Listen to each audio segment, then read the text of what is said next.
Hello આલ્કેનની રાસાયણિક પ્રક્રિયા આપણે વાતો કરતા હતા, એમાંની બે પ્રક્રિયા પૂરી થઈ ગઈ. પહેલી પ્રક્રિયા આપણે જોઈ હતી વિલોપન પ્રક્રિયા.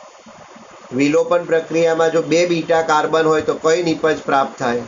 તેનો જવાબ આપણને સેટઝેટ નામના નિયમ પરથી મળી ગયો કે ડીહાઇડ્રોહેલોજિનેશનમાં એવી આલ્કીન નિપજ પ્રાપ્ત થશે કે જેમાં ઇથિલિનિક કાર્બન સાથે જોડાયેલા આલ્કાઇલ સમૂહની સંખ્યા વધારે હોય. ત્યારબાદ આપણે બીજી પ્રક્રિયા જોઈ ધાતુ સાથે. હવે ધાતુ સાથે જે પ્રક્રિયા જોઈ એમાં બે પ્રક્રિયા છે, એક ગ્રિગ્નાર્ડ પ્રક્રિયા છે અને એક વુડ્સ પ્રક્રિયા છે. તો ગ્રિગ્નાર્ડ પ્રક્રિયા કોને કહેવાય? તો આલ્કાઇલ મેગ્નેશિયમ હેલાઇડનું નિર્જળ ઇથરમાંનું જે દ્રાવણ છે એને ગ્રિગ્નાર્ડ પ્રક્રિયક કહેવાય. અને આ ગ્રિગ્નાર્ડ પ્રક્રિયક એ ખૂબ જ પ્રતિક્રિયાત્મક છે, એટલે કે પાણી, આલ્કોહોલ અને એમાઇન જેવા પ્રોટોન દાતા સાથે પ્રક્રિયા કરી એ અનુવર્તી હાઇડ્રોકાર્બન નિપજ તમને આપે છે. ત્યારબાદ વુડ્સ પ્રક્રિયા વાત કરી ગયા કે આલ્કાઇલ હેલાઇડની નિર્જળ ઇથરની હાજરીમાં સોડિયમ સાથે પ્રક્રિયા કરીએ તો બમણા કાર્બનવાળો હાઇડ્રોકાર્બન મળે, જેને વુડ્સ પ્રક્રિયા કહેવાય. અને એમાં એક વધારાની તમને ક્રોસ વુડ્સ પ્રક્રિયા પણ ચલાવી. હવે આજે મોસ્ટ આઈએમપી ચલાવીએ છીએ કેન્દ્રાનુરાગી વિસ્થાપન પ્રક્રિયા. કોઈને કંઈ પ્રોબ્લેમ હોય તો માઇક્રોફોન ચાલુ કરી દેવો, કારણ કે સ્ક્રીન પાછળ છે, મને દેખાશે નહીં. તો કેન્દ્રાનુરાગી વિસ્થાપન પ્રક્રિયા.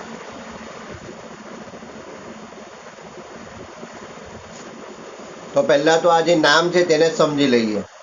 તો વિસ્થાપન પ્રક્રિયા એટલે કોઈ એક સંયોજનમાં એક પરમાણુ કે ક્રિયાશીલ સમૂહને સ્થાને બીજો અન્ય પરમાણુ કે પરમાણુ સમૂહ દાખલ થાય તેને વિસ્થાપન કહેવાય.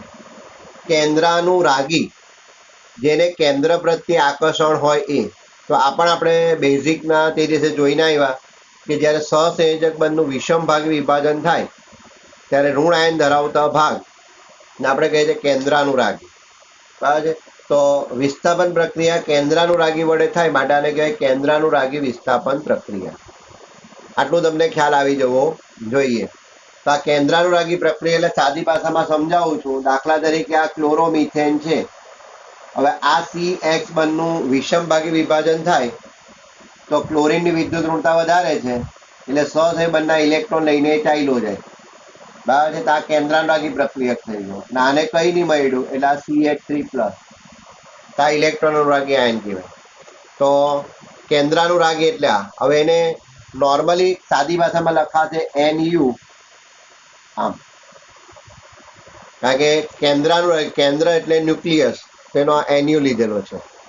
ઓકે, તો અહીંયા વિસ્થાપન પ્રક્રિયા કેન્દ્રાનુરાગી પ્રક્રિયક વડે થાય માટેને કહેવાય કેન્દ્રાનુરાગી વિસ્થાપન પ્રક્રિયા.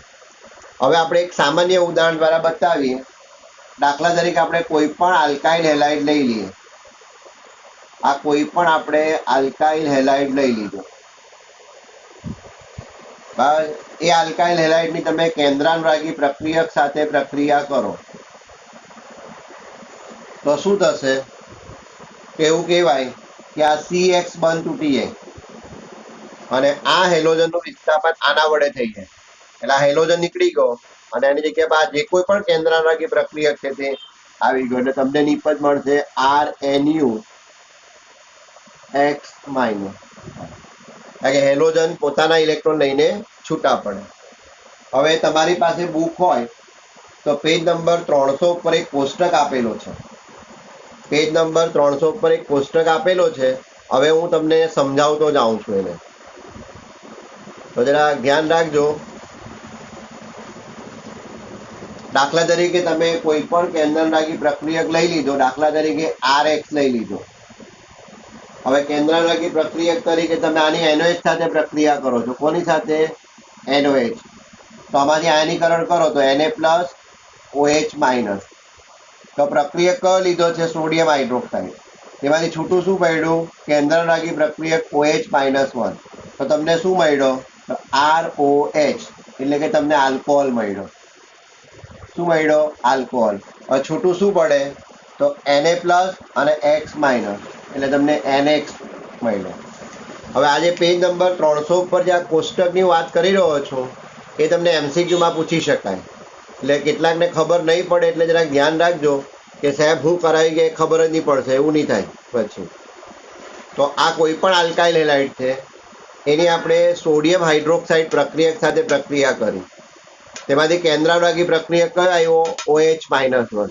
અને આ OH-1 આ એક્સનું વિસ્થાપન કરે એટલે તમને આલ્કોહોલ મળે. તમારે કોષ્ટકમાં જોવું હોય તો તમે જોઈ શકો છો. આ પહેલું. હવે બીજું, ફરી પાછું આપણે આલ્કાઇલ હેલાઇડ લઈ લઈએ અને એની પાણી સાથે પ્રક્રિયા કરીએ. કોની સાથે? પાણી સાથે. સાદું સિમ્પલ રૂમ ટેમ્પરેચરે કહીએ, કોઈ તાપમાન દબાણ ઉદ્દીપક આપણે વાપરતા નથી.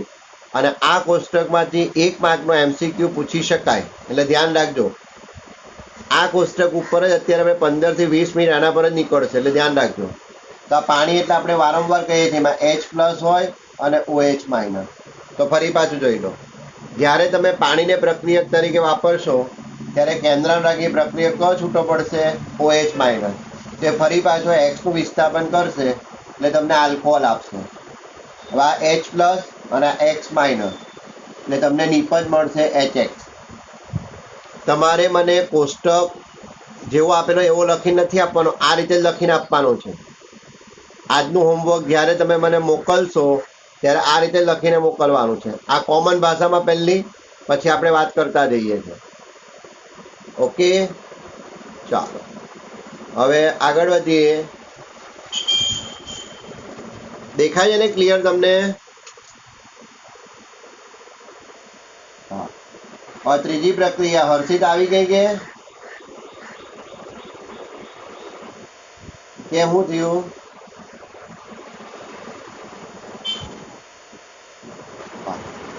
હવે આલ્કાઇલ હેલાઇડની NaOR વડે પ્રક્રિયા કરીએ. NaOR, હવે આનું નામ શું છે એની સાથે આપણે તો મતલબ નથી. હવે તમે આની સાથે પ્રક્રિયા કરશો તો શું થશે? તો આ Na+ અને OR- છૂટું પડશે. તો હવે આ એક્સનું વિસ્થાપન કોના વડે થશે? OR- વડે. એટલે તમને મળશે ROR- અને Na+ X- એટલે તમને છૂટું પડે NX. તો જોઈ લો તમને શું મળ્યું? ઈથર મળ્યું. શું મળ્યું? ઈથર. તો આલ્કાઇલ હેલાઇડમાં તમને ઈથર મળી ગયો. તમારે યાદ રાખવાનું NaOR, અહીં R- એટલે અહીં આલ્કાઇલ આવશે, એટલે મિથાઇલ, ઇથાઇલ, પ્રોપાઇલ કંઈ પણ આવે. તો આ રીતે છૂટું પડે. તો આ 3 પ્રક્રિયા થઈ. જોઈ લો, NH સાથે પ્રક્રિયા કરી તો આલ્કોહોલ મળ્યો, પાણી સાથે પ્રક્રિયા કરી આલ્કોહોલ મળ્યો, NaOR- વડે કરી તો ઈથર મળ્યો. તો આ યાદ રાખવાનું છે. હવે આગળ વધીએ.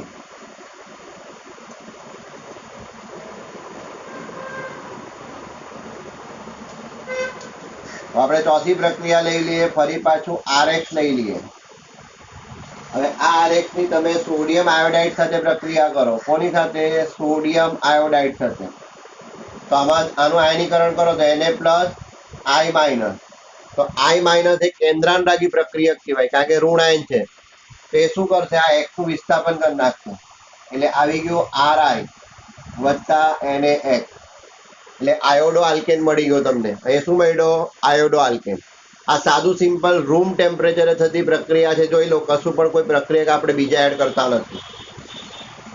પાંચમી પ્રક્રિયા, જો આલ્કાઇલ હેલાઇડની તમે એમોનિયા સાથે પ્રક્રિયા કરો. કોની સાથે? એમોનિયા. તો આ પોતે જ કેન્દ્રાનુરાગી પ્રક્રિયક તરીકે વર્તે છે. એટલે શું થશે? તો આમાંથી છૂટું પડશે NH2- અને H+. તો આ H+ અને X- ભેગા થઈ જશે એટલે તમને મળશે HX. અને શું મળશે? તો પ્રાથમિક એમાઇન મળશે. જોઈ લો, નિપજ તરીકે શું મળશે તમને? પ્રાથમિક એમાઇન. તો આ પણ એકદમ ધ્યાનમાં રાખવા જેવી વસ્તુ છે, નહીં ખબર પડશે. તો જ્યારે એમોનિયાની આલ્કાઇલ હેલાઇડ સાથે પ્રક્રિયા કરીએ ત્યારે પ્રાથમિક એમાઇન મળે છે. આ બધી વસ્તુ કોમન આપણને આવડતી હશે તો પછી આને ઉદાહરણમાં કન્વર્ટ કરવામાં કોઈ વાંધો આવે નહીં. દાખલા તરીકે આનું એક ઉદાહરણ બતાવી દો, કારણ કે અઘરું છે એટલે તમને બતાવી દો. દાખલા તરીકે હું મિથાઇલ ક્લોરાઇડ સાથે પ્રક્રિયા કરું એમોનિયાની, તો ફટ કે આપણને ખબર પડશે કે આમાંથી H+ છૂટો પડ્યો, આમાંથી Cl-, એટલે છૂટું પડ્યું HCl. તો આમાં બાકી શું રહી ગયું? NH2. તો તમને મળશે CH3NH2. આને કહેવાય મિથાઇલ એમાઇન અથવા આને કહેવાય મિથેન એમાઇન. તો આ પ્રાથમિક એમાઇન છે. તમને એક્ઝામમાં આવું પૂછાશે. અત્યારે આપણે કોમન વાત કરી રહ્યા છે અને આ કોમન આવડે તો આવડી જ જાય. એટલે જરા કાળજી રાખજો. તો જોઈ લો, હવે એક ક્લોરોઇથેન લઈ લો, ક્લોરોમિથેન લઈ લો, કંઈ પણ લઈ લો, તમારી નિપજ આવી જ પ્રકારની આવતી હોય છે. તો આ તમને કોમન ભાષા આવડતી હોવી જોઈએ. છઠ્ઠી પ્રક્રિયા લઈ લઈએ. દાખલા તરીકે આલ્કાઇલ હેલાઇડની તમે પ્રાથમિક એમાઇન સાથે પ્રક્રિયા કરો છો RNH2 સાથે, એટલે R-NH2. હવે આ જોજો, હવે તમે પ્રાથમિક એમાઇનની આલ્કાઇલ હેલાઇડ સાથે પ્રક્રિયા કરો છો તો તમારે પણ એ જ થવાનું. આમાંથી H+ છૂટો પડશે, આમાંથી X-, એટલે આર પેદાશ તરીકે તમારી HX છૂટી પડી ગઈ. તો તમને શું મળશે? તો તમને દ્વિતીય એમાઇન મળશે, RNH R'. આમ દ્વિતીય એમાઇન મળશે અને દ્વિતીય એમાઇન કહેવાય. આ ઉપરવાળો શું હતો? પ્રાથમિક એમાઇન હતો. હવે સાતમી પ્રક્રિયા જોઈએ. તો આલ્કાઇલ હેલાઇડની હવે તમે ખુદ દ્વિતીય એમાઇન સાથે પ્રક્રિયા કરો છો, R&NH. R ડેશ અને R" એ સરખા પણ હોઈ શકે, જુદા પણ હોઈ શકે. હવે આમાં શું થશે? આમાં પણ એ જ થશે. આ H+ અને આનો X-, એટલે છૂટું પડી ગયું HX. તો બહેનું શું? તૃતીય એમાઇન, RN R', તો તૃતીય એમાઇન મળ્યો. તો જોઈ લો, તો આલ્કાઇલ હેલાઇડમાંથી પ્રાથમિક એમાઇન મળે, આલ્કાઇલ એમાઇનમાં દ્વિતીય એમાઇન મળે, આલ્કાઇલ હેલાઇડ તૃતીય એમાઇન પણ મળે. અને આપણા તેરમો જે પાર્ટ છે ને એનો આ પોર્શન છે. તો જ્યારે 13મો પાર્ટ ચાલશે ત્યારે આ જ વસ્તુ તમને પાછી સમજાવવામાં આવશે. અત્યારે કોમન વાત ચાલે છે. તો આલ્કાઇલ હેલાઇડમાંથી તમને પ્રાથમિક, દ્વિતીય અને તૃતીય એમાઇન મળી શકે. ઓકે, તો આ તમને ખ્યાલ આવવો જોઈએ. તો આ 7 પ્રક્રિયા થઈ ગઈ.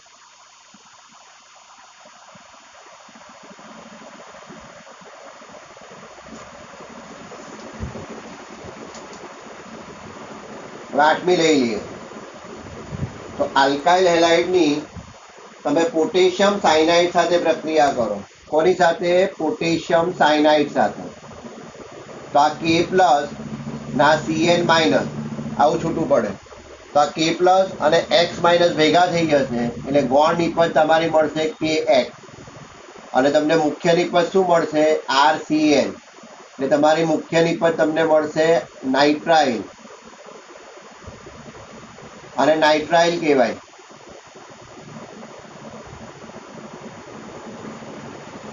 IUPAC નામકરણ કરો તો નાઇટ્રાઇલ કહેવાય, અને સામાન્ય નામકરણ કરો તો એને સાયનાઇડ કહેવાય. નવમી પ્રક્રિયામાં જો તમે આલ્કાઇલ હેલાઇડની હવે સિલ્વર સાયનાઇડ સાથે પ્રક્રિયા કરો. હવે ધ્યાન રાખવા જેવું છે આમાં. તો જો સિલ્વર સાયનાઇડ સાથે પ્રક્રિયા કરશો તો આ Ag+ અને X-, એટલે તમારી ગૌણ નિપજ મળશે AgX. હવે તમને મળશે અહીંયા RNC, એટલે કે આને લખવું હોય તો આ રીતે લખાય, N+C અથવા RN+CN-, 3 રીતે લખાય આ રીતે. તો આને આઇસોસાયનાઇડ કહેવાય. આને શું કહેવાય? આઇસોસાયનાઇડ. હવે આવું કેવી રીતે? તે હમણાં 2 મિનિટમાં તમને ખબર પડશે. તો આ બંને પ્રક્રિયા એકદમ મોસ્ટ IMP. કે જો પોટેશિયમ સાયનાઇડ સાથે પ્રક્રિયા કરો તો તમને નાઇટ્રાઇલ એટલે સાયનાઇડ મળે. નાઇટ્રાઇલ એટલે શું મળે? સાયનાઇડ. પણ જો સિલ્વર સાયનાઇડ સાથે પ્રક્રિયા કરો તો આઇસોસાયનાઇડ મળે. તમે આ ક્યારે 11માં શીખ્યા નથી, કારણ કે 11માં હતું નહીં. આપણે એકાદ સેમ્પલ તમને આપેલું હતું. તો આ ધ્યાન રાખવાનું છે. તો ફરી પાછું રિપીટ કરું, જો પોટેશિયમ સાયનાઇડ સાથે પ્રક્રિયા કરો તો સાયનાઇડ એટલે કે નાઇટ્રાઇલ મળે. પણ જો સિલ્વર સાયનાઇડ સાથે પ્રક્રિયા કરો તો આઇસોસાયનાઇડ મળે. અને એને 3 રીતે લખી શકાય. આ પણ સાચું છે, આ પણ સાચું છે, ને આ પણ સાચું છે. એટલે તમને આવડતું હોવું જોઈએ.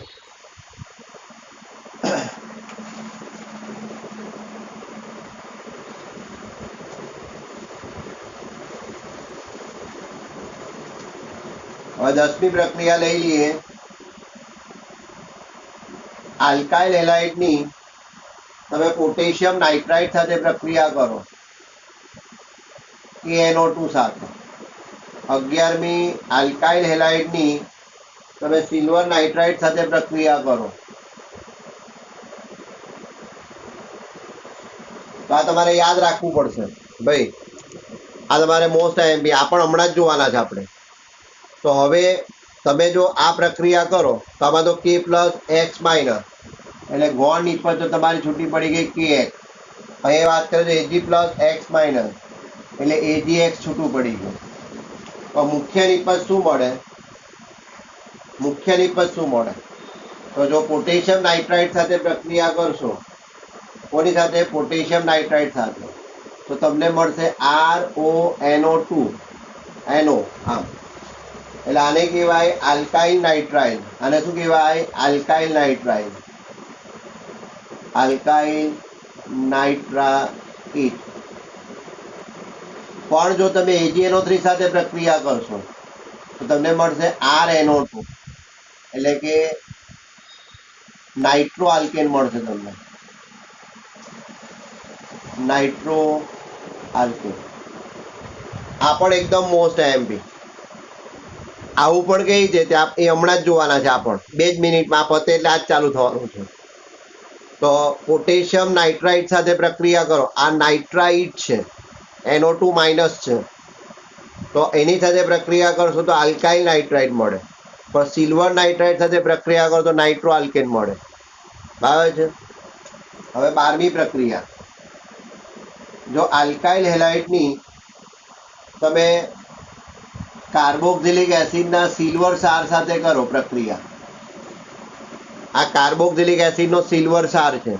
હવે એની સાથે કરો તો આ Ag પ્લસ અને એક્સ માઇનસ ને તમારી ગોળ નિષ્પત્તિ તો છૂટી પડી ગઈ AgX. પણ તમને મળ્યું શું? તો તમને મળશે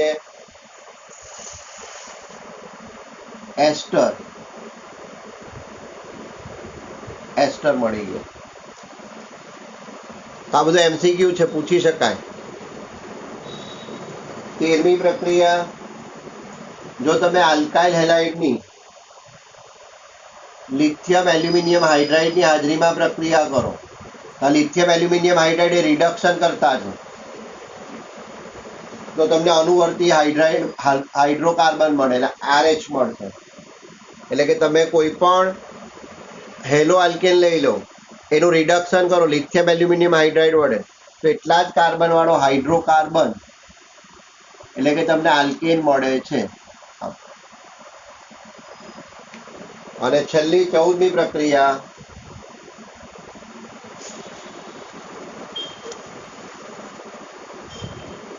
કે આલ્કાઇલ હેલાઇડની જો તમે R-M પ્લસ સાથે કોઈ પ્રક્રિયા કરો, એટલે કે આ કોઈ પણ ધાત્વીય હેલાઇડ છે એની સાથે પ્રક્રિયા કરો તો આ M પ્લસ એક્સ માઇનસ છૂટો પડી જાય એટલે તમને વુડ્સ પ્રક્રિયાની જેમ આલ્કેન મળે અને આ MX છૂટું પડી ગયું.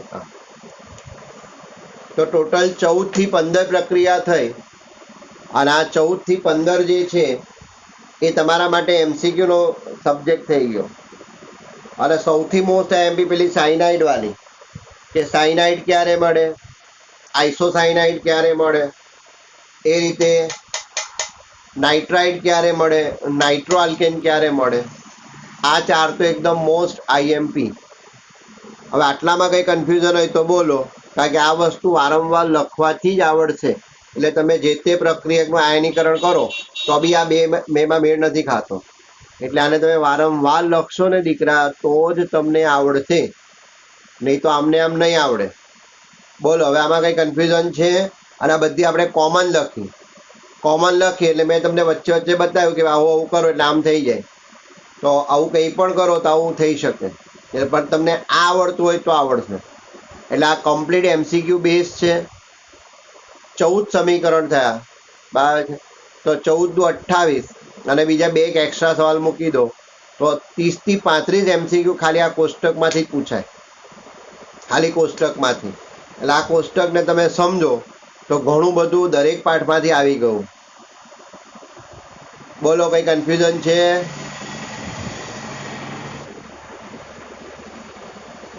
બોલો ભાઈ. ઓકે, તો તમારે સ્ક્રીન રેકોર્ડર ચાલુ રાખવું હોય તો રાખી શકો છો. જે સ્ક્રીનશોટ લેવા હોય ચાલુમાં તો લઈ શકો છો. બરાબર છે. ચાલો,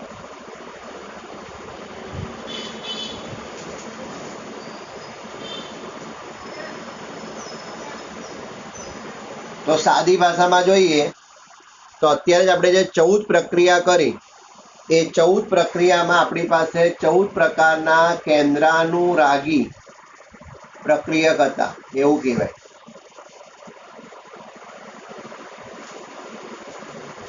આપણે અત્યારે જે તમને 1 2 3 એમ કરીને 14 પ્રક્રિયા બતાવી, બાદ જે ચોપડીમાં કોષ્ટક આપેલો છે અને આપણે સમીકરણમાં કન્વર્ટ કર્યું, તો આપણી પાસે 14 પ્રકારના કેન્દ્રાનુરાગી પ્રક્રિયક હતા એવું કહેવાય.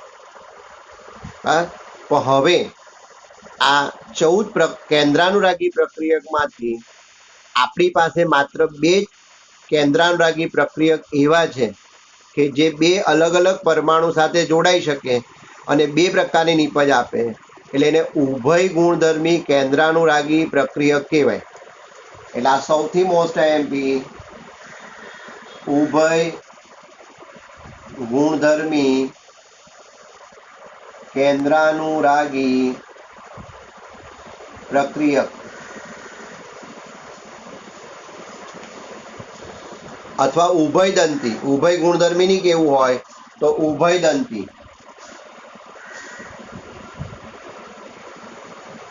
ઉભય ગુણધર્મી કેમ બોલ્યો? તો આપણે 11 સાયન્સમાં જોઈને આવ્યા છે કે આપણી પાસે કેટલાક ઓક્સાઇડ એવા છે કે એસિડિક હોય, કેટલાક બેઝિક હોય, કેટલાક તટસ્થ અને કેટલાક ઓક્સાઇડ કેવા છે ઉભય ગુણધર્મી. તો ઉભય ગુણધર્મી આપણા મગજમાં બેસી ગયેલો છે. ઉભય ગુણધર્મી એટલે બંને સાથે પ્રક્રિયા કરે. બરાબર. ઉભયજીવી, બરાબર છે. મગર છે, દેડકો છે, ઉભયજીવી પ્રાણી છે એટલે તમને ખબર પડે બંને માધ્યમમાં રહી શકે. તેમ હવે અહીંયા આવું છે. તો ઉભયદંતીય કેન્દ્રાનુરાગી પ્રક્રિયા કોને કહેવાય? તો સાંભળજો વ્યાખ્યા. જે કેન્દ્રાનુરાગી પ્રક્રિયકમાં 2 પરમાણુ જોડાઈ શકે અને 2 અલગ અલગ પ્રકારની નીપજ આપી શકતા હોય તેને આપણે કહીશું ઉભયદંતીય કેન્દ્રાનુરાગી પ્રક્રિયક. વ્યાખ્યા લખું છું. જે કેન્દ્રાનુરાગી પ્રક્રિયકમાં 2 જુદા જુદા પરમાણુઓ જોડાઈને 2 અલગ અલગ નીપજ આપવા માટે સક્ષમ હોય તેને ઉભયદંતીય કેન્દ્રાનુરાગી પ્રક્રિયક કહે છે. આ એની વ્યાખ્યા થઈ ગઈ. હવે તમે કહો સાહેબ આવું હોય તો આવું હોય ભાઈ, આવું હોય. જોઈ લેજો. હવે આપણે હમણાં પોટેશિયમ સાયનાઇડ સાથે પ્રક્રિયા કરી તો ત્યારે તમને શું મળ્યું? નાઇટ્રાઇલ નીપજ મળી. પણ સિલ્વર સાયનાઇડ સાથે પ્રક્રિયા કરી તો આઇસોસાયનાઇડ નીપજ મળી. એ જ રીતે પોટેશિયમ નાઇટ્રાઇડ સાથે પ્રક્રિયા કરી તો આલ્કાઇલ નાઇટ્રાઇલ મળી. પણ સિલ્વર નાઇટ્રો સાથે પ્રક્રિયા કરી, બરાબર છે, AgNO2 સાથે, સિલ્વર નાઇટ્રાઇડ સાથે, તો તમને નાઇટ્રો આલ્કેન મળ્યું. તો એવું કેમ? તો જોઈ લો. હવે તો આપણે જેને CN કહીએ છીએ, સાદી ભાષામાં જેને CN કહીએ છીએ, એમાં કંઈક આવું હોય.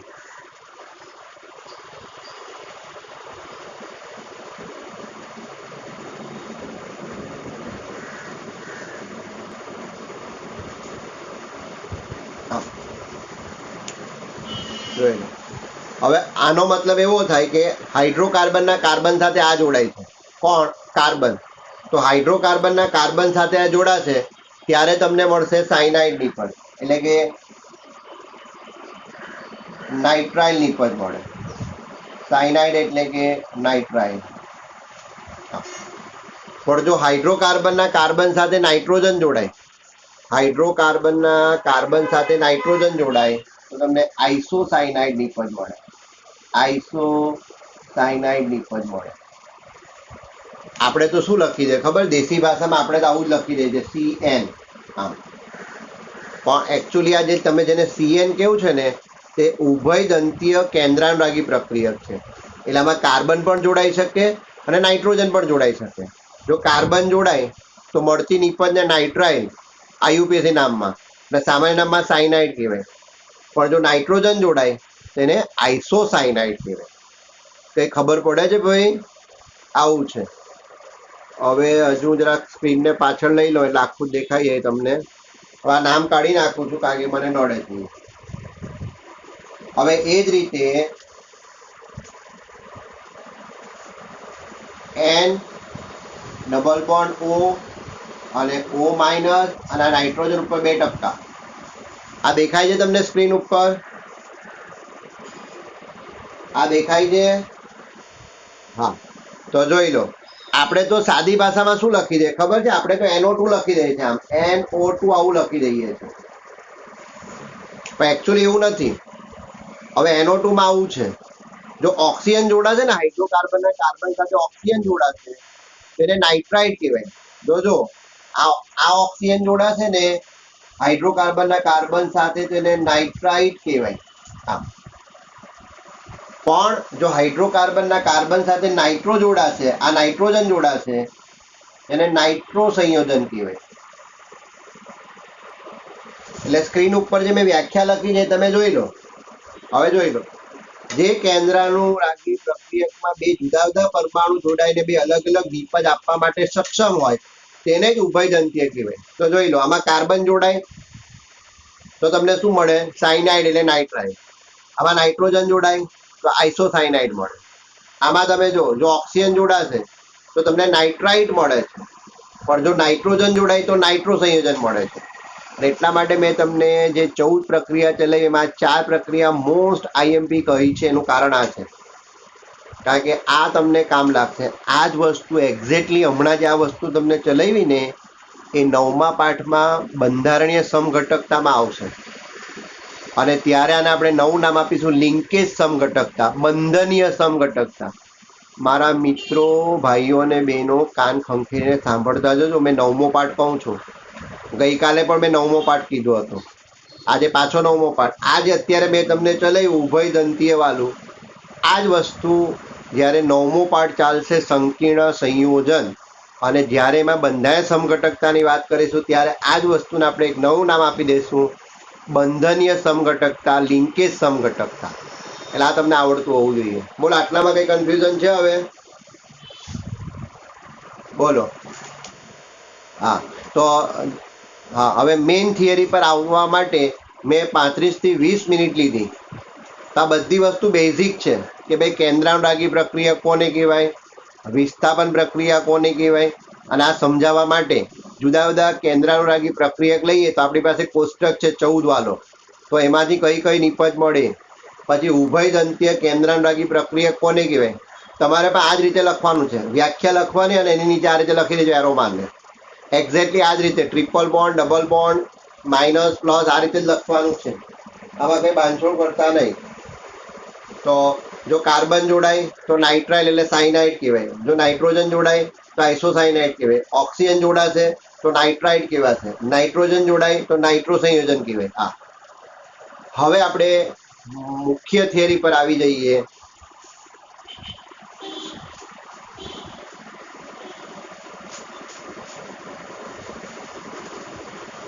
અને મારા કેમેરાને જરાક પાછો નજીક લઈ લઉં છું. ચાલો,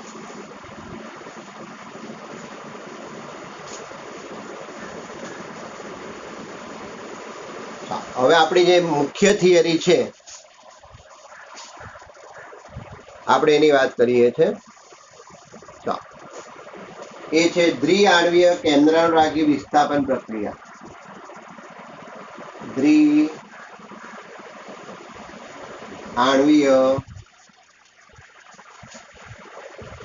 કેન્દ્રાનુરાગી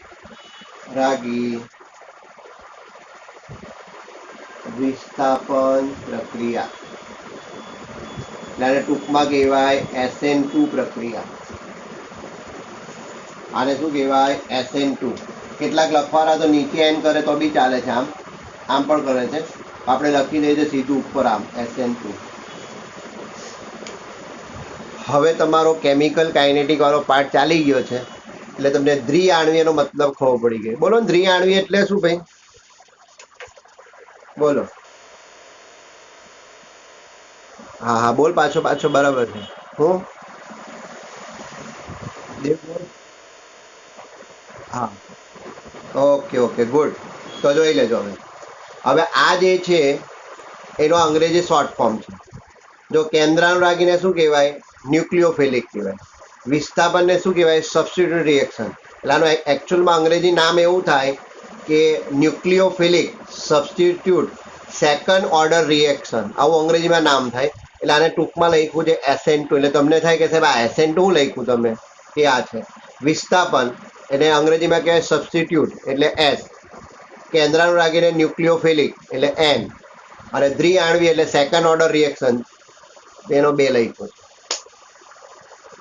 હવે આવી બે પ્રક્રિયા છે, એક SN2 છે ને એક SN1. આજે ખાલી આપણે SN2 ની જ વાત કરવાના છે, અને આને સમજાવવા માટે આપણે અહીંયા સુધી આવવું પડ્યું. તો હવે થિયરીની શરૂઆત કરીએ. તો પહેલો મુદ્દો, આ પ્રક્રિયા એ બે પ્રક્રિયકની સાંદ્રતા ઉપર આધાર રાખે છે. એટલે રાસાયણિક ગતિકી પ્રમાણે આ દ્વિતીય ક્રમની પ્રક્રિયા છે. એટલે આના ઉપર 2 લખેલું છે ને, તો 2 નો મતલબ થયો આ પ્રક્રિયાનો ક્રમ 2 છે. અને દ્વિઆણવીનો મતલબ એવું થાય કે બે પ્રક્રિયકો અથડાય છે, બરાબર છે, અને આપણને નિપજ આપે છે. કારણ કે આણ્વિયકતાનો મતલબ તમે યાદ કરો, આપણે આણ્વિયકતામાં તમને શું કીધેલું કે પ્રક્રિયકના જે અણુ અથડાય અને નિપજ આપે છે, તો અથડામણ અનુભવતા અણુની સંખ્યાને આણ્વિયકતા કહેવાય. તો આ દ્વિઆણવીય છે, એનો મતલબ 2 અણુ ભાગ લે છે. તો પહેલો મુદ્દો, આ પ્રક્રિયામાં પ્રક્રિયા વેગ એ બે પ્રક્રિયકની સાંદ્રતા પર આધાર રાખે છે. આથી રાસાયણિક ગતિકી પ્રમાણે આ પ્રક્રિયા દ્વિતીય ક્રમની છે. આનો પ્રક્રિયા ક્રમ કેટલો? તો ભાઈ 2. હવે બીજો મુદ્દો, પરંતુ આ પ્રક્રિયા એક જ તબક્કામાં થાય છે. પરંતુ આ પ્રક્રિયા એક જ તબક્કામાં થાય છે. હવે તમે કેવું છે આવું વળી કઈ રીતે, તે આપણે સમજાવી દઈએ ઉદાહરણ દ્વારા. બસ દાખલા તરીકે તમે આલ્કાઇલ હેલાઇડ તરીકે લઈ લો ક્લોરોમિથેન.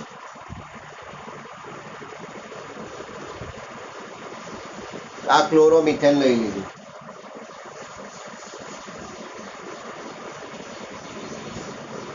હવે એની કેન્દ્રાનુરાગી પ્રક્રિયક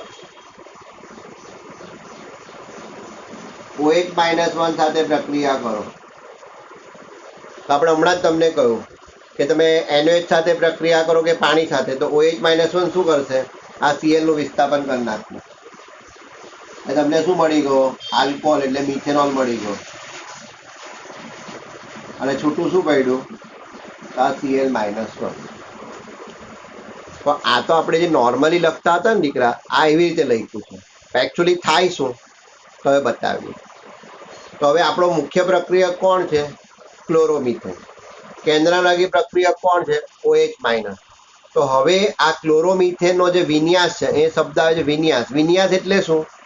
તો કાર્બનની ફરતે ક્રિયાશીલ સમૂહ કે પરમાણુની જે અવકાશમાં ગોઠવણી કરવામાં આવે છે, એ ગોઠવણીને કહેવામાં આવે છે વિન્યાસ. તો આપણે જેને ક્લોરોમિથેન કહીએ છીએ, એનો અવકાશીય વિન્યાસ આવો હોય. આ કાર્બન, આ ક્લોરીન, તો આ હાઇડ્રોજન થઈ ગયા 3, અને આ થઈ ગયો OH-1. હવે શું કરશે? તો તમે તેવું સીધું સીધું કહી દો કે સાહેબ આ ક્લોરીનનું વિસ્થાપન OH વડે થઈ ગયું. ના, એવું નથી થતું. અહીંયા સંક્રાંતિ અવસ્થા ઉત્પન્ન થાય છે. જો કેમિકલ કાઇનેટિક આપણું ચાલી ગયું છે અને તમને મેં એક એક્સ્ટ્રા થિયરી ચલાવેલી સક્રિયકૃત સંકીર્ણ, બરાબર છે. અથડામણ ફળદાયક થાય કે નહીં થાય, સક્રિયકૃત સંકીર્ણ બને, બસ એના જેવું થશે. તો અહીંયા શું થશે, અહીંયા સંક્રાંતિ અવસ્થા ઉત્પન્ન થશે. એટલે કે આ OH કાર્બન સાથે જોડાશે એ જ સમયે જૂનો બંધ CCl બંધ તૂટશે. ધ્યાન રાખજો, આ OH સીધો સીધો ક્લોરીનનું વિસ્થાપન નથી કરતો. શું થશે, આ OH કાર્બન સાથે નવો બંધ બનાવશે, એ જ સમયે આ જૂનો બંધ CCl બંધ તૂટશે અને એક સંક્રાંતિ અવસ્થા નિર્માણ થાય. એટલે કંઈક આવું થાય. આ 3 હાઇડ્રોજન, હા, હવે એક્ઝેક્ટલી આ ક્લોરીનની સામે જ દાખલ થાય એટલે આ, તો આને સંક્રાંતિ અવસ્થા કહેવાય. સંક્રાંતિ અવસ્થા કહેવાય. ને હવે આમાં એક બાજુ નવો બંધ બનવાની શરૂઆત થાય તો બીજી બાજુ જૂનો બંધ તૂટવાની શરૂઆત થાય, બરાબર છે. અને તમને તરત જ નિપજ મળશે. તે નિપજમાં કંઈ હવે આવું થઈ જશે, આ કાર્બન, આ OH અને જે મિથેનોલ મળે છે તે આવો મળે અને સાથે છૂટું પડે Cl-1. હવે તમે ધ્યાનથી જો તો આ ક્લોરોમિથેનનો વિન્યાસ આવો છે. એટલે આમાં 3 હાઇડ્રોજન આ બાજુ છે. આમ ત્યાં મારો હાથ જે છે, મારો હાથ અત્યારે આમ રાખું છું કારણ કે મારાથી આમ બતાવ્યું નથી. તો જોઈ લો, આમાં 3 હાઇડ્રોજન આમ છે, પણ જ્યારે મિથેનોલ બન્યો ત્યારે એના હાઇડ્રોજન આમ થઈ ગયા. એટલે આના કરતાં આનો વિન્યાસ ઉલટો છે. આમાં પણ નહીં સમજણ પડે તો આપણે અત્યારે વરસાદની સિઝન ચાલે છે, છત્રી લઈને બહાર નીકળ્યા હોય અને વરસાદ જોરમાં આવે તો છત્રીનો શું થઈ જાય, કાગડો. તો છત્રીના જે સળિયા અંદર વળેલા હતા ક્યાં ચાલ્યા ગયા, બહાર. તો આ ઉલટો વિન્યાસ થઈ ગયો. તો આ SN2 પ્રક્રિયાની લાક્ષણિકતા છે કે પ્રક્રિયક કરતાં નિપજનો વિન્યાસ હંમેશા ઉલટો હોય છે. તો આને કહેવાય છે વિન્યાસનું વ્યુત્ક્રમણ. હવે જો તમને યાદ હોય તો કેમિકલ કાઇનેટિકમાં આપણે કહીને આવે છે કે સુક્રોઝનું વ્યુત્ક્રમણ થાય છે. શું થાય છે, સુક્રોઝનું વ્યુત્ક્રમણ. તો એ વ્યુત્ક્રમણનો મતલબ આખો વિન્યાસ ઉલટો થઈ જાય, પ્રક્રિયક કરતાં નિપજનો વિન્યાસ ઉલટો થઈ જાય. આટલું કંઈ સમજ પડી? હવે છે ને આ એકદમ તાત્કાલિક સમજ પડી જાય એવું નથી, એટલે બરાબર શાંતિથી સાંભળો. જો પહેલો મુદ્દો શું છે, તો આ પ્રક્રિયાનો પ્રક્રિયા વેગ 2 પ્રક્રિયકની સાંદ્રતા પર આધાર રાખે. આથી રાસાયણિક ગતિકી પ્રમાણે આ પ્રક્રિયા દ્વિતીય ક્રમની છે. પછી બીજો મુદ્દો, પરંતુ આ પ્રક્રિયા એક જ તબક્કામાં થાય છે. હવે તમે કહો સ્ક્રીન ઉપર તો સાહેબ 2 તબક્કા દેખાય છે, તો આ જે છે ને એ છૂટો તબક્કો નથી, એ અંદર જ ચાલતો હોય છે. જ્યારે આ 2 પ્રક્રિયકો અથડામણ અનુભવે ને ત્યારે ચાલતી વસ્તુ છે. એટલે એક બાજુ નવો બંધ બનવાની શરૂઆત થઈ ગઈ તો બીજી બાજુ જૂનો બંધ તૂટવાની શરૂઆત થઈ ગઈ. આ તમને નરી આંખે નહીં દેખાય, એટલે આ એક જ તબક્કો, એટલે આમાંથી સીધી તમને નિપજ મળી ગઈ. અને આમાં થાય શું, તો આમાં એવું થાય છે કે જે પ્રક્રિયક છે એના કરતાં નિપજનો વિન્યાસ ઉલટો હોય. પ્રક્રિયક કરતાં નિપજનો વિન્યાસ ઉલટો એટલે આને કહેવાય વ્યુત્ક્રમણ. આ ધ્યાન રાખવાનું. અને વિન્યાસનો મતલબ શું, તો કાર્બનની ફરતે અવકાશમાં પરમાણુ કે ક્રિયાશીલ સમૂહની જે ગોઠવણી થાય એને કહેવાય વિન્યાસ. તો આ લાક્ષણિકતા છે. કઈ સમજ પડી? હા, તો આ રીતે તમારે લખવાનું છે. હવે મેં તો સ્ક્રીન પર આટલું જ લખ્યું છે, પણ તમારે આનું લખાણ પણ લખવું પડશે. હું હવે બોલી જાઉં છું, સાંભળજો. ક્લોરોમિથેનની કેન્દ્રાનુરાગી પ્રક્રિયક OH-1 સાથે પ્રક્રિયા કરવામાં આવે તો સંક્રાંતિ અવસ્થાનું નિર્માણ થાય છે. એટલે કે એક બાજુ નવા બંધનું નિર્માણ થતું જાય તો એ જ સમયે જૂનો બંધ તૂટવાની શરૂઆત થાય અને ત્યારબાદ બરાબર છે આ અસ્થાયી અવસ્થાઓથી જાતે જ તૂટીને તમને નિપજ આપે છે. અને પ્રક્રિયક કરતાં નિપજનો વિન્યાસ ઉલટો હોય એ આ પ્રક્રિયકની લાક્ષણિકતા છે. એટલે SN2 પ્રક્રિયાને ઓળખવું હોય તો એવી રીતે ઓળખાય કે ભાઈ આ રીતે થાય. હવે બીજું યાદ રાખવાનું. શું યાદ રાખવાનું? હવે તમને બીજી ભાષામાં સમજાવો તો આ કાર્બન અને ક્લોરીન વચ્ચેનો બંધ તૂટે તો કાર્બન પર કયો વીજભાર આવે, ધન, અને ક્લોરીન પર કયો આવે, ઋણ. આ શું છે, OH-. તો OH-1 ક્યાં જોવો જોઈએ, કાર્બન પાસે જોવો જોઈએ. તો કાર્બન પાસે જવા માટે જો અવકાશી અવરોધ ઓછો તો એ ઝડપથી જઈ શકે. નાની મસ્તી જગ્યા હોય એમાંથી તમે મોટી વસ્તુને પસાર કરવા માંગો તો પસાર થાય નહીં થાય. એટલે હું તમને અહીંયા બતાવું જરાક જોજો. એકચ્યુઅલમાં અહીંયા થયું શું તો અહીંયા આવું થાય, આ પ્લસ અને આ Cl માઇનસ, આ છૂટો પડી ગયો. હવે આ છે કેન્દ્રાંડાગી પ્રક્રિયા, આને અહીંયા આવવાનું, આને અહીંયા નીચે આવવાનું છે CH3 પાસે. હવે આ જોઈ લો, કાર્બનની ફરતે શું છે તો કાર્બનની ફરતે હાઇડ્રોજન છે, અને હાઇડ્રોજન નો અવકાશી અવરોધ ઓછો, એટલે આવતો કેન્દ્રાંડાગી પ્રક્રિયા કઈ સહેલાઈથી આવે. એટલે SN2 પ્રક્રિયા સૌથી ઝડપી કોણ આપશે? તો હવે આ તમને આવડતું હોવું જોઈએ. આ પાછું મોસ્ટ આઈએમપી છે.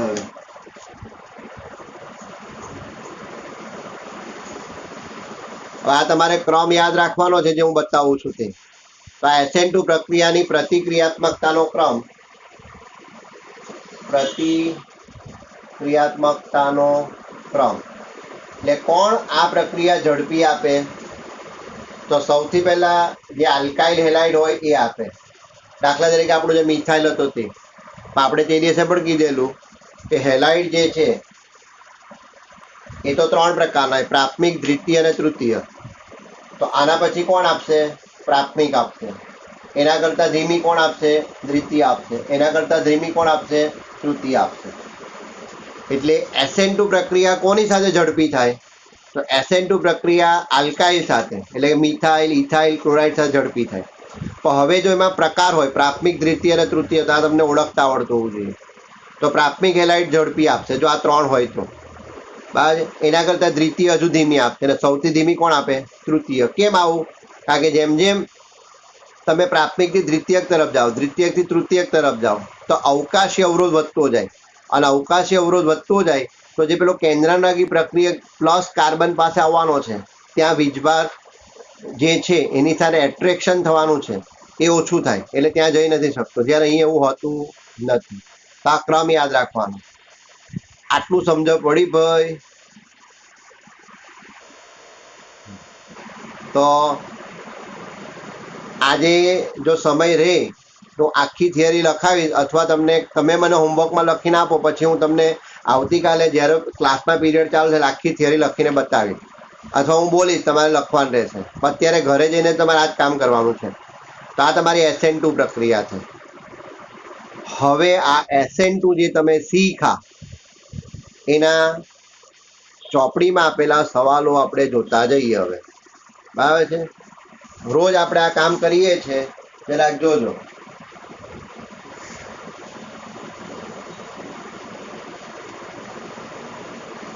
અને તમે ભૂલી નહીં ગયા હોય તો હું ફરી પાછું પેલાના અનુસંધાનમાં લખી દઉં છું. અત્યારે આપણે કઈ પ્રક્રિયા લીધેલ જોઈ લેજો. તો OH માઇનસ અને CH3Cl, તો તમને શું મળ્યો? મિથેનોલ વત્તા Cl માઇનસ.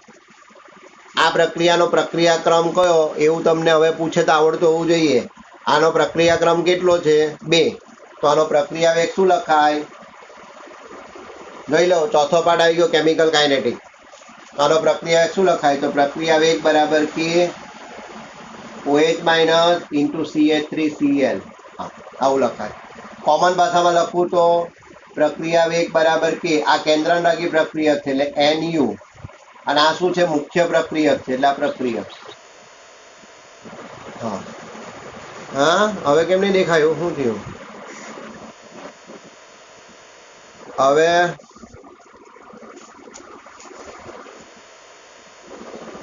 કારણ કે હવે તો સેટિંગમાં મેં કઈ કર્યું નથી, ખાલી આગળ પાછળ જ કરતો હતો. બોલો હવે.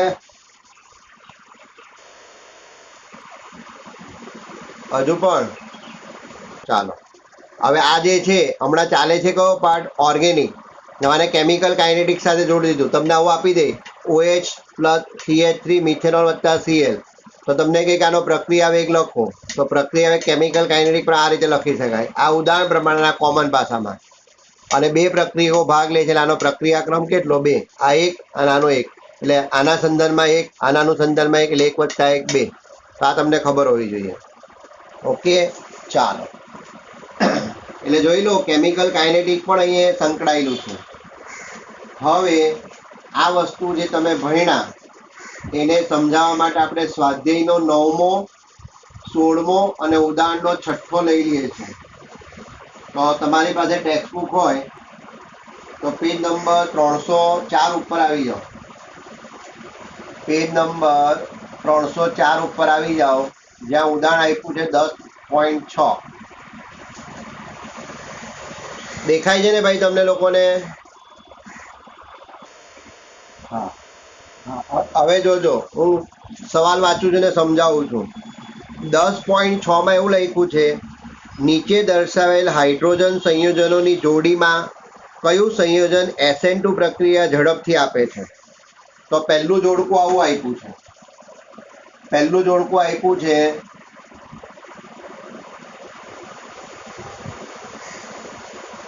CH2Cl અને બીજું જોડકું આપ્યું છે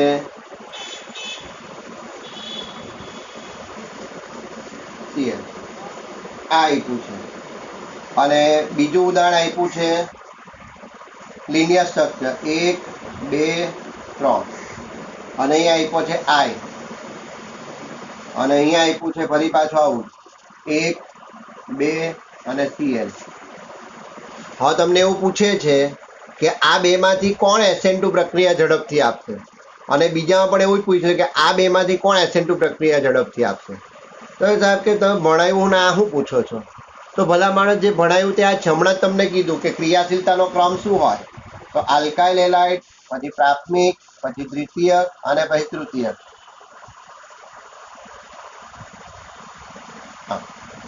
તો તમારે આમાં ઓળખવાનું છે. તો જોઈ લો, હેલોજન ધરાવતો કાર્બન કયો છે? આ છે. એ બીજા એક જ કાર્બન સાથે જોડાયેલો છે. જોઈ લો, હેલોજન ધરાવતો કાર્બન કયો છે? આ. અને આ કાર્બન એક જ કાર્બન સાથે, આ પ્રાથમિક હેલાઇડ છે. હવે એ જોઈ લો, હેલોજન ધરાવતો કાર્બન આ છે, એ બીજા બે કાર્બન સાથે જોડાયેલો છે, તો આ દ્વિતીય છે. તો કોણ ઝડપથી આપશે? પ્રાથમિક આપે. જોઈ લો ક્રિયાશીલતાનો ક્રમ. તો આમાં ઝડપથી પ્રક્રિયા કોણ આપશે? આ પહેલો આપશે. કઈ ખબર પડી ભાઈ? ખબર પડી? હા. હવે આની વાત કરું છું. હવે આને લિનિયર સ્ટ્રક્ચરમાં કન્વર્ટ કરો તો CH3 CH2 CH2 CH2 એટલે કેટલા કાર્બન થયા? 1 2 3 અને 4. તો આ આયોડોબ્યુટેન છે અને આ ક્લોરોબ્યુટેન છે. જોઈ લો, CH3, આ CH3, CH2 CH2 CH2 CH3 CH2 CH2 CH2 અને પછી I. અહીં પણ એવું જ છે, CH3 CH2 CH2 CH2 CH. હા, તમે એમ કહી દો કે સાહેબ આમાં તો હેલોજન ધરાવતો કાર્બન બીજા એક જ કાર્બન સાથે જોડાયેલો છે. જોઈ લો, એક જ. તો બંને તો પ્રાથમિક છે. વાત સાચી છે. તો હવે તમે ગઈકાલનું બે દિવસ પહેલા ભણાવેલું તો ભૂલી ગયા તો જોઈ લો, ક્લોરીન કરતા આયોડિનનું કદ કેવું હોય? મોટું. આ ક્લોરીન છે અને આયોડિન છે. માનો કે ક્લોરીનનું કદ આટલું હોય તો આયોડિનનું કદ એના કરતા મોટું. અને મોટું કદ હોય તેનું અહીંયા પ્રત્યેનું આકર્ષણ કેવું હોય? ઓછું. એટલે આમાંથી સહેલાઈથી છૂટો કોણ પડે? ક્લોરીન કે આયોડિન? તો આયોડિન છૂટો પડે. એટલે આમાં ઝડપી પ્રક્રિયા કોણ આપશે? આયોડિન આપશે. અને એમાં પણ નહીં સમજ પડે તો હવે આ યાદ રાખવાનું કે સમાન આલ્કાઇલ હેલાઇડમાં, જોજો, સમાન આલ્કાઇલ હેલાઇડમાં ક્રિયાશીલતાનો ક્રમ આવો હોય.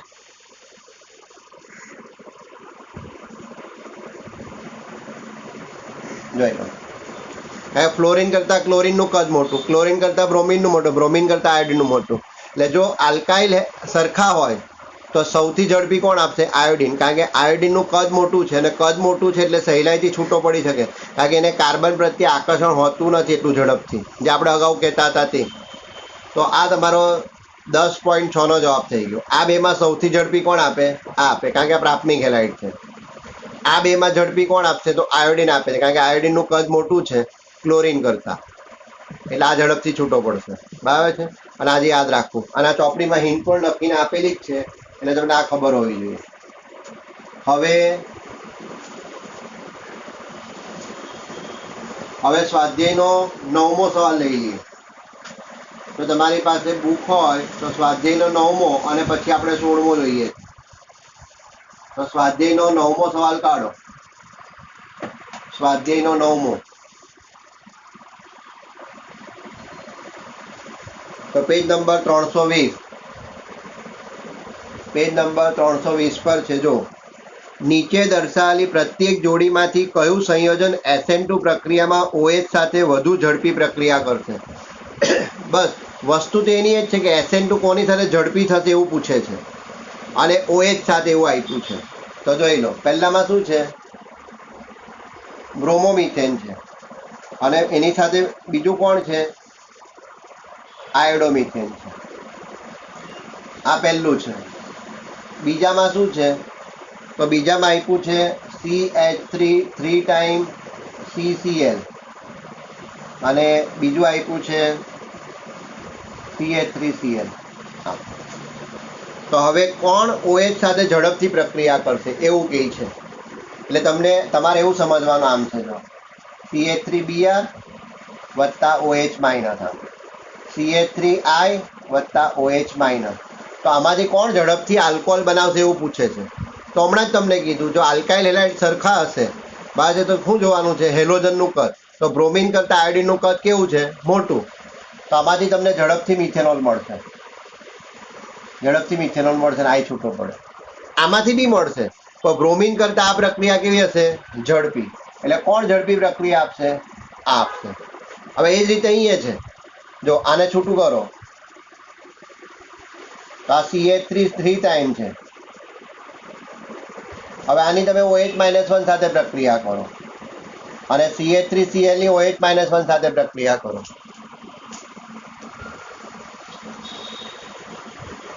જોઈ લો, આ CH3 3 ટાઈમ છે, એટલે કાર્બન સાથે 3 વાર CH3 લખ્યું CH. આની OH સાથે પ્રક્રિયા કરો, નાની કરો. તો હવે તમે જો આ શું છે? તો આલ્કાઇલ હેલાઇડ છે, ને આમાંથી હેલોજન કાઢો તો હેલોજન ધરાવતો કાર્બન 3 સાથે, આ તૃતીય છે. તો પ્રાથમિક ઝડપી આપે, એના કરતાં ધીમી દ્વિતીય આપે, ને એના કરતાં ધીમી તૃતીય આપે. તો આ કોણ છે? તૃતીય છે. આ તૃતીય આલ્કાઇલ હેલાઇડ છે, બરાબર છે. એટલે સૌથી ઝડપી પ્રક્રિયા ક્યાં થશે? અહીંયા. એટલે અહીંયાથી ઝડપથી તમને મિથેનોલ મળશે, વત્તા Cl-1 છૂટો પડે.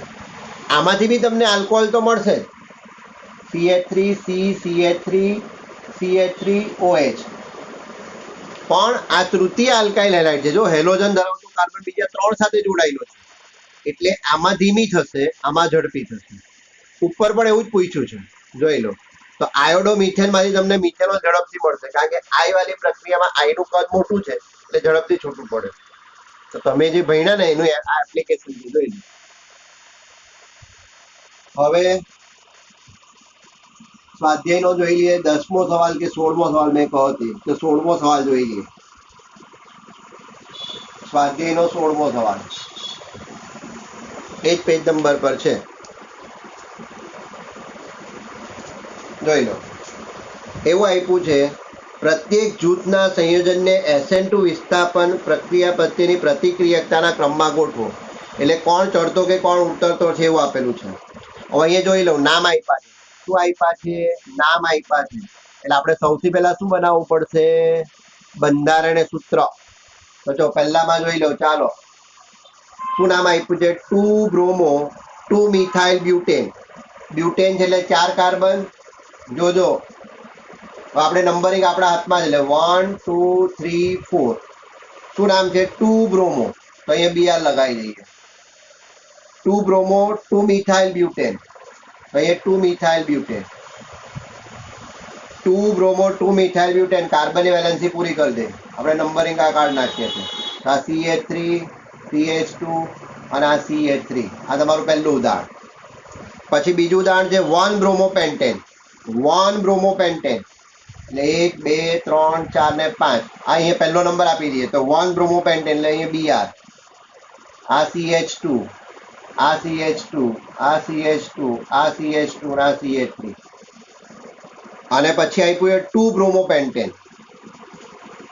1 2 3 4 ને 5. તો અહીંયા BR બીજા પર આ પાછળથી નંબરિંગ કરી દઈએ તો 2 બ્રોમોપેન્ટેન. CH3, અહીંયા CH, આ CH2, આ CH2 અને આ CH3. તો જોઈ લો, આનું નામ શું છે પહેલાનું? તો 2 બ્રોમો 2 મિથાઇલ બ્યુટેન. હા, બરાબર છે. આનું નામ શું છે? 1 બ્રોમોપેન્ટેન. 1 બ્રોમોપેન્ટેન. આનું નામ શું છે? 2 બ્રોમોપેન્ટેન. હવે તમારે ઓળખવાનું છે કે આ કયા પ્રકારના હેલાઇડ છે. ચાલો હવે પહેલાને ચેક કરો. હેલોજન ધરાવતો કાર્બન કેટલા કાર્બન સાથે જોડાયેલો છે? 1 2 અને 3. તો આ કયો થઈ ગયો? તૃતીય હેલાઇડ થઈ ગયો. પછી આ જોઈ લો, હેલોજન ધરાવતો કાર્બન કયા સાથે જોડાયેલો છે? એક જ સાથે, એટલે આ પ્રાથમિક થઈ ગયો. હવે અહીંયા જોઈ લો, હેલોજન ધરાવતો કાર્બન કેટલા સાથે જોડાયેલો છે? 2 સાથે, તો આ દ્વિતીય થઈ ગયો. તો પ્રતિક્રિયાત્મકતાનો ક્રમ એટલે આપણે કયો ક્રમ લખવાનો છે? કયો ક્રમ લખવાનો છે? તો ચડતો. ચડતો એટલે તો હવે આમાં તમે લખવું હોય તો તૃતીય, પછી દ્વિતીય અને પછી પ્રાથમિક. તો સૌથી ઝડપથી કોણ કરશે? તો પ્રાથમિક. હવે તૃતીયમાં એટલે પહેલું નામ આવશે, પછી બીજું નામ દ્વિતીયનું આવશે. આ જ સવાલ તમને એવી રીતે પણ પૂછાય કે આ ત્રણમાંથી કોણ SN2 પ્રક્રિયા ઝડપથી આપે, એવું પણ તમને પૂછાય. ભાઈ સમજણ પડે છે કે?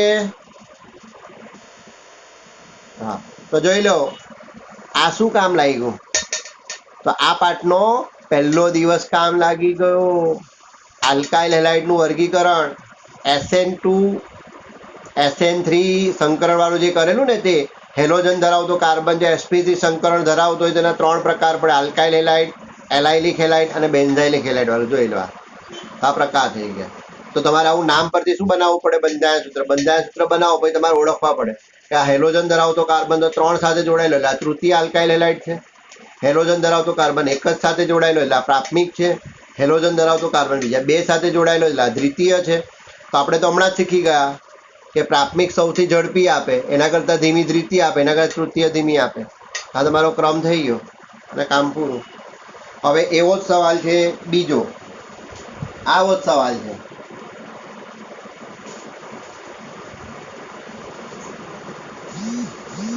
One bromo 3 methyl butane, 2 bromo 2 methyl butane અને 2 બ્રોમો 3 મિથાઇલ બ્યુટેન.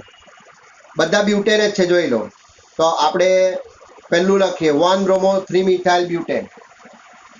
1 2 3 4. હવે આપણે નંબરિંગ છે ને આગળથી રાખીએ છીએ 1 2 3. એટલે 1 બ્રોમો એટલે BR અહીંયા કરી દઉં છું. 1 બ્રોમો 3 મિથાઇલ, તો 1 2 3. હવે LNC પૂરી કરી દો. આ CH2, આ CH, આ CH અને આ CH3. પછી જોઈ લો 2 બ્રોમો 2 મિથાઇલ બ્યુટેન.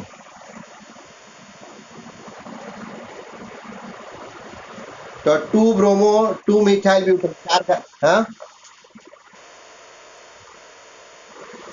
ઓકે. હા, ઓકે. ચાલો હવે બીજું નામ છે 2 બ્રોમો 2 મિથાઇલ બ્યુટેન. તો બીજા કાર્બન પર BR પણ લાગેલો છે અને બીજા કાર્બન પર CH3 પણ લાગેલો છે. હવે LNC પૂરી કરો. તો આ CH3, આની પતી ગઈ, આની CH2, આની CH3. હવે ત્રીજું નામ છે 2 બ્રોમો 3 મિથાઇલ બ્યુટેન. 1 2 3 ને 4. 2 બ્રોમો એટલે આ બીજો કાર્બન, 3 મિથાઇલ એટલે 3 મિથાઇલ. આ કાર્બનની વેલેન્સી પૂરી કર્યા. CH3 અહીંયા 1, અહીંયા 1 અને અહીંયા 3. આ તમારા નામ છે. હવે તમે ઓળખો. ચાલો, તો આ શું છે? હેલોજન ધરાવતો કાર્બન આ છે. આ એક જ કાર્બન સાથે જોડાયેલો, તો આ પ્રાથમિક છે. હવે અહીંયા જોઈ લો, હેલોજન ધરાવતો કાર્બન આ છે. એ કેટલા સાથે જોડાયેલો? 3 સાથે. તો આ તૃતીય આલ્કાઇલ હેલાઇડ છે. આ જોઈ લો, હેલોજન ધરાવતો કાર્બન આ છે. એ આની સાથે જોડાયેલો, આની સાથે, તો આ દ્વિતીય છે. તો ક્રિયાશીલતાનો ક્રમ શું હોય? હવે લખીએ તો પ્રાથમિક, દ્વિતીય અને તૃતીય. આવી રીતે પણ લખાય ને. આ કયો ક્રમ થઈ ગયો? ઉતરતો ક્રમ. પેલો લખ્યો તો ચડતો. ચડતા અને ઉતરતા ક્રમમાં લોચા નહીં મળતા. આ કયો ક્રમ થઈ ગયો? ઉતરતો. એટલે પ્રાથમિક સૌથી ઝડપી આપે, પછી દ્વિતીય અને પછી તૃતીય. એટલે પ્રાથમિક કોણ છે? આ છે 1 બ્રોમો 3 મિથાઇલ બ્યુટેન. પછી કોણ છે? આ છે 2 બ્રોમો 3 મિથાઇલ બ્યુટેન. પછી તૃતીય કોણ છે? આ છે 2 બ્રોમો 2 મિથાઇલ બ્યુટેન. આવી રીતે. ને હવે છેલ્લું. ભાઈ સમજ પડે છે કે? હા. હવે એના કરતાં સૌથી ડેન્જર છે ત્રીજું. ત્રીજામાં તો બહુ જ ધ્યાન રાખવા પડે એવું છે. તો પહેલું નામ શું છે? 1 બ્રોમો બ્યુટેન. 1 2 3 4. હવે અહીંયા હું છે ને પાછળથી પહેલો નંબર ગણું છું. એટલે 1 બ્રોમો અહીંયા કરી દઉં છું, 1 બ્રોમો બ્યુટેન. તો વેલેન્સી પૂરી કરીએ, CH2 CH2 CH2 CH3. પછી છે 1 બ્રોમો 2,2 ડાયમિથાઇલ પ્રોપેન.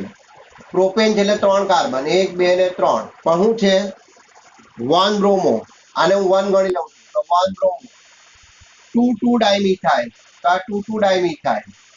હવે વેલેન્સી પૂરી કરી નાખીએ, તો આની 2 બાકી, આની પતી ગઈ, આની થઈ ગઈ.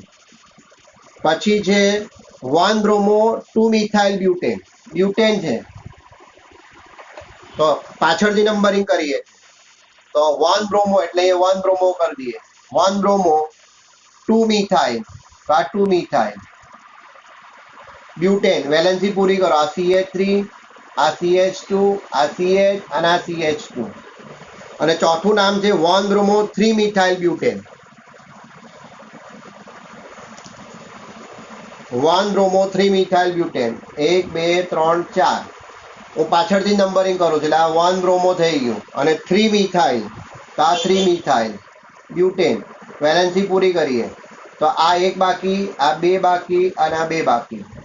ચાલો હવે આ ખરું ઓળખવાનું આમાં છે. હવે આમાં જો હેલોજન ધરાવતો કાર્બન આ છે, એક જ કાર્બન સાથે જોડાયેલો, એટલે આ પ્રાથમિક આલ્કાઇલ હેલાઇડ છે. હેલોજન ધરાવતો કાર્બન આ છે, બીજા એક જ કાર્બન સાથે જોડાયેલો છે, તો આ બી પ્રાથમિક જ છે. હેલોજન ધરાવતો કાર્બન આની સાથે જોડાયેલો છે ને એક જ કાર્બન સાથે જોડાયેલો છે, તો આ બી પ્રાથમિક છે. જોઈ લેજો, પછી કોઈ જગ્યાએ ગડબડ હોય તો કહેજો. હવે આમાં જો હેલોજન ધરાવતો કાર્બન આ છે ને એક જ કાર્બન સાથે જોડાયેલો છે, લો બધા જ પ્રાથમિક છે. હવે अब क्या करोगे, જોઈ લો, હેલોજન ધરાવતો કાર્બન આ બીજા એક જ સાથે જોડાયેલો પ્રાથમિક. હેલોજન ધરાવતો કાર્બન આ એ બીજા એક જ કાર્બન સાથે જોડાયેલો પ્રાથમિક. આ જોઈ લો હેલોજન ધરાવતો. હવે સાહેબ હવે ક્યાં પાટિયા બેસાડો, ભાઈ પાટિયાની જરૂર જ નથી. જોઈ લો આની સાથે કોણ છે, CH2 એટલે હાઇડ્રોજન છે. અહીંયા જો આ કાર્બન પાસે આવવા માટે અહીંયા અવરોધ છે કોનો, 2 મિથાઇલનો છે. અહીંયા જો 1 મિથાઇલનો અવરોધ છે. અહીંયા જો અહીંયા કશું નથી. તો સૌથી ઝડપી કોણ આપશે, આ આપશે, આપશે. એના પછી કોણ આવશે, આ આવશે, કારણ કે જો અહીંયા આવવા માટેની બાજુમાં કોણ છે, CH3 છે. પછી કોણ આપશે, આ આપશે. પછી સૌથી ધીમી કોણ આપશે, આ આપશે, કારણ કે આની બાજુમાં 2 CH3 છે. જો હું શું કહું છું સાંભળજો, આ દરેક કાર્બન પર જ્યાં બ્રોમિન લાગેલો છે ત્યાં બ્રોમિન નીકળી જાય તો શું થાય, બ્રોમિન નીકળી જાય તો આ કાર્બન પર શું આવે, ધન વીજભાર આવે, ધન વીજભાર આવે. તો કેન્દ્રાનુરાગી પ્રક્રિયા અહીંયા હુમલો કરવાનો ને, કેન્દ્રાનુરાગી પ્રક્રિયા આ કાર્બન પાસે આવવાનું છે. અને આ કાર્બન પાસે આવવા માટે જેટલો અવરોધ ઓછો એટલો સહેલાઈથી આવે. તો આ 4માં જોઈ લો, અહીંયા પ્લસ વીજભાર છે, તો અહીંયા કોઈ કેન્દ્રાનુરાગી પ્રક્રિયા આવવું છે તો કોઈ આવવાનો વાંધો નથી, કારણ કે કાર્બન સાથે હાઇડ્રોજન જ જોડાયેલા છે. એટલે સૌથી ઓછો અવરોધ ક્યાં છે, અહીંયાથી. એટલે આ સૌથી ઝડપી આપશે. પછી તમે ચાલ્યા જાઓ તો અહીંયા એવી જ પરિસ્થિતિ, પછી અહીંયા અવરોધ આવ્યો, પછી આવશે આ, અને છેલ્લે આવશે આ. કારણ કે અહીંયા જોઈ લો આ કાર્બન પર 2 CH3 છે, આ કાર્બન પર એક જ CH3 છે. અને તમે ચોપડીનો ક્રમ ખોલીને જુઓ તો જોઈ લેજો, સૌથી ઝડપી આ આપે, એના પછી આ આપશે, એના પછી આ આપશે, અને એના પછી સૌથી ધીમી આપશે. એટલે સૌથી ઝડપી કોણ આપશે, આ. પછી આનાથી થોડી ધીમી આ આપશે, એનાથી થોડી ધીમી આ આપશે, અને સૌથી ધીમી કોણ આપશે, આ આપશે. આ તમે જે SN2 પ્રક્રિયા શીખા એ છે. હવે તમે SN2 આખી થિયરી ગોખી નાખો, બરાબર છે. તો તમને આવું પૂછાય છે, આ એપ્લિકેશન છે, MCQ છે ને. હવે તો હજારો સવાલ બની શકે ને હજારો પ્રશ્નોનો જવાબ એક જ છે. તમને વર્ગીકરણ આવડે તો આવડે, તમને નામ પરથી બધા સૂત્ર બનાવતા આવડે તો આવડે. કારણ કે તમારે ઓળખવાનું છે કે આ પ્રાથમિક છે, આ દ્વિતીય છે કે તૃતીય છે, તમારે ઓળખવાનું છે. ઓકે.